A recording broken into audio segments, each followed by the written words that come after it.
अस्सलाम वालेकुम रहमतुल्लाहि व बरकातुहू। प्यारे बच्चों, हम निस्बत व तनासुब सबक पढ़ रहे हैं। इसके पहले वीडियो में हमने वहदानी तरीका किसे कहते हैं ये मालूम किया। एक चीज़ से कई चीज़ की कीमत और कई चीज़ों से एक चीज़ की कीमत मालूम करने के तरीके को वहदानी तरीका कहते हैं।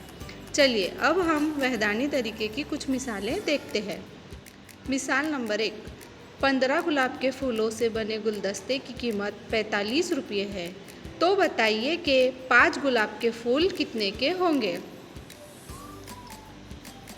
हमें पता है कि 15 गुलाब के फूलों की कीमत 45 रुपये है। अब हम एक फूल की कीमत मालूम करेंगे। 45 बटे 15 रुपये। 5 फूलों की कीमत बराबर 45 बटे 15 ज़र्ब 5, यानी 3 ज़र्ब 5 बराबर 15। तो 5 फूलों की कीमत 15 रुपये होगी।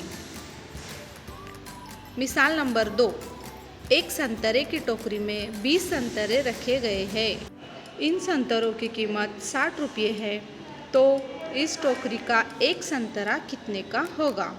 चलिए इस मिसाल को हल करते हैं। 20 संतरों की कीमत 60 रुपये है, तो एक संतरे की कीमत बराबर 60 तक़सीम 20 रुपये। एक संतरे की कीमत बराबर 3 रुपये, यानी इसीलिए एक संतरे की कीमत 3 रुपये होंगी। इस तरह से वहदानी तरीके से हम कई चीज़ों से एक की कीमत और एक चीज़ से कई की कीमत मालूम कर सकते हैं। इसी तरह आप भी मिसालें हल करिए। अल्लाह हाफ़िज़।